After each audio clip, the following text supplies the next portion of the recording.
This story comes by David Lowe from Atlantic Black Star. And we just had a debate recently concerning the homeschooling versus public schools for our children. So I find this information to be quite interesting. So, the debate over charter schools and whether they provide a benefit or do harm to black and low income children is brewing once again, and the civil rights and black power movements are drawing a line in the sand. This as parents seek control over their children's schools and the educational process.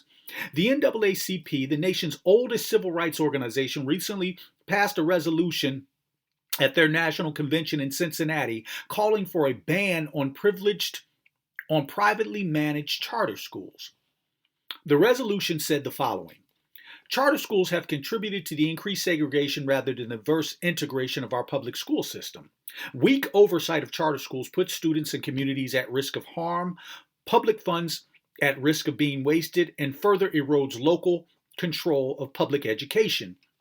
Researchers have warned that charter school expansions in low income communities mirror predatory lending practices that led to the subprime mortgage disaster, putting schools and communities impacted by these practices at great risk of loss and harm.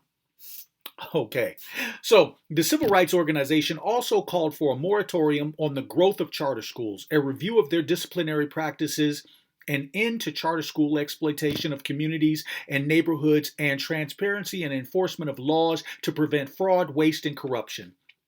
At the NAACP, we have looked holistically at the whole charter school movement, and we think there should be a moratorium on charter school expansion and oversight over the charter schools. Dr. Joan Evelyn Duval Flynn, president of the Pennsylvania Conference of NAACP branches and an educator, told Atlantic Black Star. The money is going missing. There is no local control. The discipline is proven harsh, and they're resegregating the children. There are all the things that the NAACP has worked for 107 years to change. Interesting. So, this comes as the Black Lives Matter movement weighs in on the issue of education. The movement of Black Lives for Black Lives issued a sweeping policy paper called A Vision for Black Lives, which included a section on education entitled An End to the Privatization of Education and Real Community Control by Parents, Students, and Community Members of Schools, including democratic school boards and community control of curriculum, hiring, firing, and discipline policies.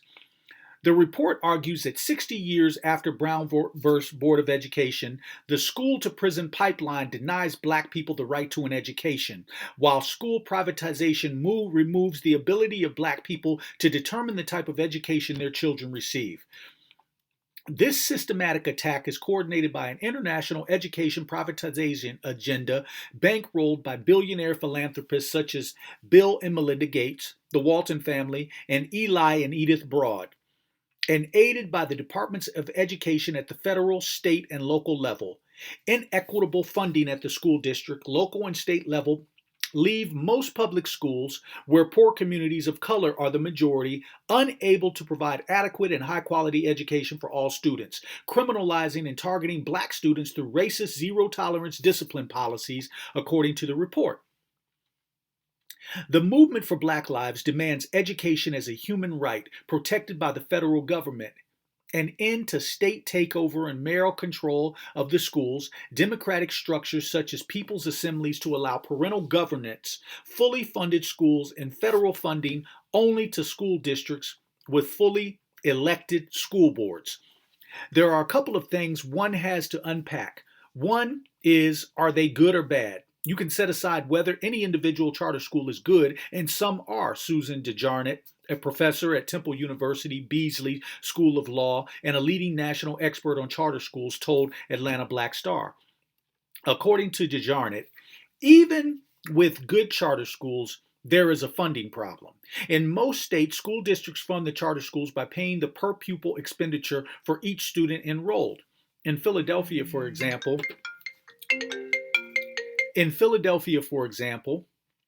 the school district must pay a charter school $7,000 in taxpayer funds for each charter student, including students who were not previously enrolled in the district. DeJarnett notes that this is a loss of revenue the public school cannot make up. In his blog with a Brooklyn accent, Mark Nason, a professor of African American Studies and History at Fordham University, argues that the scandals facing charter schools, including mistreatment of students, teachers, and families, and fiscal issues ranging from mismanagement to outright embezzlement and fraud, resemble the subprime mortgage crisis.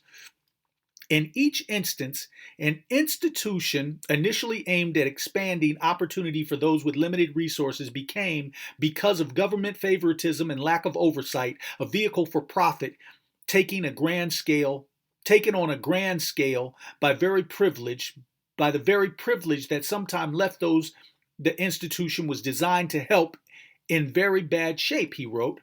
Research has shown us that these charter schools are arising in poor communities where the students are African American, Hispanic, Southeast Asian, and one of the things research has shown is the expansion of charter schools mirrors predatory lending, Dr. Duvall Flynn said. When the tax base is low, less money is going to go public, she explained. Schools have less resources. It is harder to maintain the facilities, harder to maintain sufficient teaching staff. We also noticed over the years that charter schools were leading to the resegregation of the schools. In that resegregation process, they were recreating the white supremacy model, she said, using Chester, Pennsylvania as an example.